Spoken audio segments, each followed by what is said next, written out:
Viewers, you are watching the Policy Times, India's only channel on public policy, advocacy and activism. There is something going on in Sri Lanka. Recently, there were a series of terror attacks in the capital city in Sri Lanka in April. And followed by, there were a series of, again, attacks, ethnic attacks to one community to another. We saw a series of attacks on Muslim shops, Muslim colleges, universities.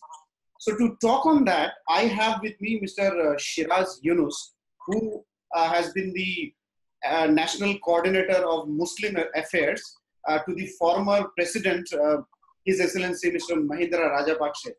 Mr. Yoonus, thank you so much and welcome to the Policy Times. Namaskar. Assalamu alaikum. Please take us through the recent series of events which the very peaceful country Sri Lanka has gone through recently, Mr. Yoonus. I will summarize it in a very short way. We were enjoying almost a decade of peace. No war, no blast, nothing, no riots.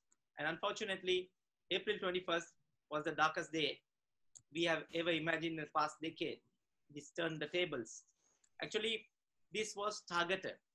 And ISIS, we call it, has claimed responsibility for the attacks. And this attack was very much planned, and it was carried out with two main reasons. One is to create disharmony among the ethnicities, peacefully we were living, and one was economically to get Sri Lanka back on a back foot, and they succeeded in both at present. Right. That's the saddest part. Right. What has been the response of the ruling government? Firstly, why has this kind of terror attack, a series of terror attack, what has been the intelligence sharing between the different departments of Sri Lankan defense forces? And what has been the approach of the government also post the event to stop and bring a sense of peace in the land?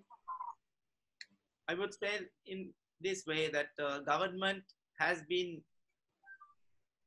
totally irresponsible in providing security. Intelligence, there has been a very big intelligence lapse. Because as far as I know, and Indian media knows very well, that Indian government, through its intelligence agencies, have warned 3 or 4 times since the starting of April, by 7 or 8 or 10th maybe.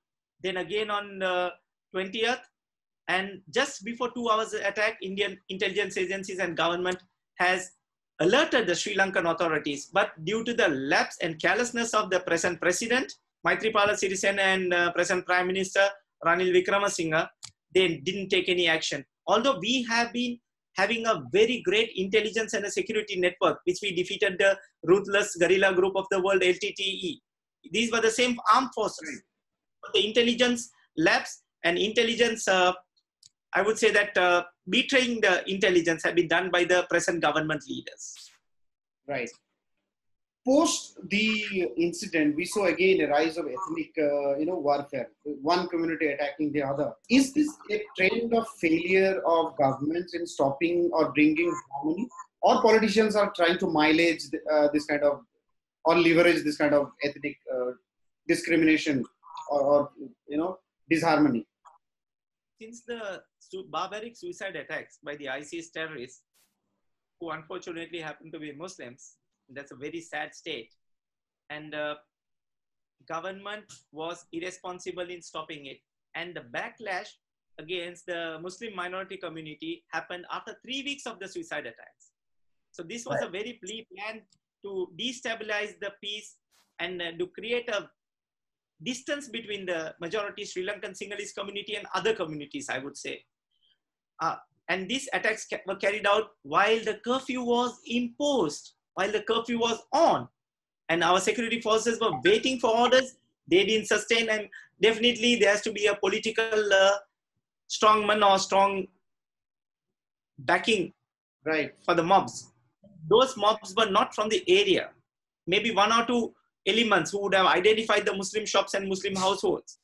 But just 7 kilometers from the airport, there's a town called Minuangoda, where 120, nearly 100 or 120 shops were gutted and burned. Among that, Sinhalese, majority shops are also burned down, and those people were living in a very in harmony for many, many generations. And that's sad. This kind of government has to be solely responsible because they know that they are not keeping any democratic elections. 9 states elections, out of them 8 are out of office. Out of they have gone beyond their time limit, 1 year, 1.5 years. Recently, only 1 state is functioning at present. And this government talking about democracy, and they're not holding the elections, which is a prime right of a citizen. How has been the approach of His Excellency, the former President Mahinda Rajapaksa, on the issue of terror? His Excellency Mahinda Rajapaksa has been always a people's leader.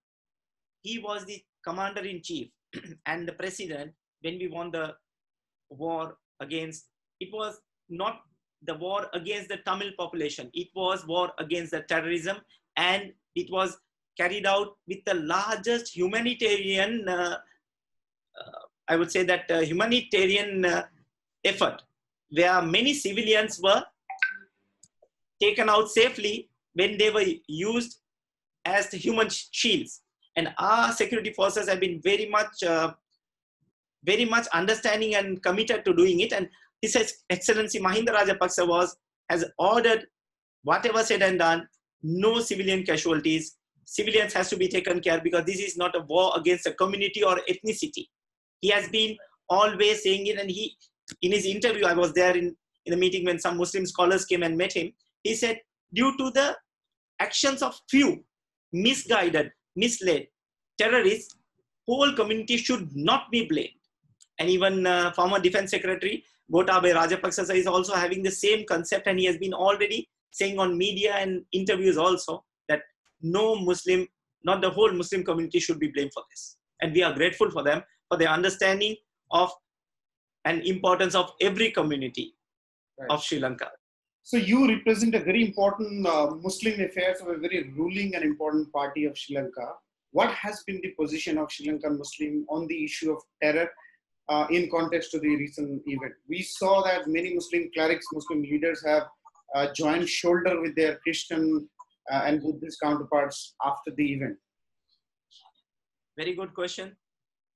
I'll come this way that LTT, Tamil terrorism, LTT's terrorism, they were fighting for a separate state. And that was, to eradicate that, it took 3 decades. And to some extent, they had the support of the Tamil-speaking population due to 3 reasons. Out of fear of their life, the Tamil population feared for their life and they would have supported them. Fear of their children's lives and fear of their economic shops and livelihoods. So they were never with heart. But here, in this case, Muslim community only showed the intelligence and the security forces that these are suspected people, these are the people, and 95% or more than 90% have been eliminated with the support and the information of Muslims themselves. So that is a security forces commander also praised the Muslim community for their support. And during the 30-year war, intelligence agencies' main role was played by the Muslim community of Sri Lanka. And among the Moors and Malay community also, there were many heroes who laid down their life for the country and during the information supplies. And this same government, UNP-led government, was there in 2002 to 2004, and they exposed the intelligence wing where 40-odd intelligence officers holding higher ranks were assassinated and killed by the LTT pistol gang and the other elements. So this government has to be responsible in destabilizing the country. They did the same in '83, where the ethnic war started against the LTT, and same thing happened in 2019 when this government it's very sad state. And we are grateful to the Indian authorities and Indian government for supporting the Sri Lankans during their time of need. And of course, this government was established with the blessings of Indian authorities as well. But now I think Indian government is regretting that they miscalculated the present government. So any other message to the people of India and to the people of Sri Lanka to, restore peace in the nation? India has been a big brother for the region, and especially big brother for us. We have cultural, religious relationships, bondings, and this was again a targeted plan to destabilize the fast growing economy of Sri Lanka. If they wanted to attack and eliminate the leaders, they could have done on the May Day, where the rallies were held and security was not that, because for the last 10 years we were enjoying peace. And this was planned, targeted with the hotels. And a very sensitive point among the Muslim community, because Tamil community was hacked by the war and they were tired. So only Muslim community was left. So these elements, international elements, I call them, to destabilize our country, they try to create disharmony among the majority Sinhalese and Muslim population. During Alugama crisis, they failed. Digana crisis for 5 days, which this present Prime Minister was holding the Ministry of Law and Order, he didn't take any action for 5 days. And many cities were burning. Same Prime Minister, Ranil Wickremesinghe. And again, then they thought we have to attack in a different way. So they targeted the Sinhalese Christian community, because in Sri Lanka, Sinhalese community mostly are Buddhist and quite a few numbers are also Sinhalese. So when they attack and they wanted to join these forces against the Muslims, I think they succeeded initially, but people have been very broad-minded and they know that it has been a terror attack, not against a community to a new community. So people are cooperating with the Muslims at present, and we are grateful for them as well. Thank you so much, Mr. Yoonus, for your valuable points and time for this interview. So as viewers, just to summarize, so this attack, the series of terror attacks that took place in Sri Lanka has been widely condemned by Mr. Yoonus and the entire Muslim community of Sri Lanka. What we saw a series of security lapses which could have been taken, as Mr. Yoonus shared, that this could have been avoided or the casualty could have been avoided a bit. So the other important point that is coming is that India has been a very instrumental support for Sri Lanka, and the country which has struggled so far to eliminate entity like terrorists has finally come back. And unfortunately, again, there is a series of event of terror attack, which will again a kind of try to hold the growth path that the country was going through. And now the leader of the opposition, His Excellency Mahinda Rajapaksa, who is taking a bold step not only to stop this kind of ethnic disharmony which is happening across different parts of the country, but also playing a significant role in the national politics of the nation. Mr. Yoonus, thank you so much for joining us. We'll be in touch with you to take a review of the situation in later sometimes. Thank you. Thank you.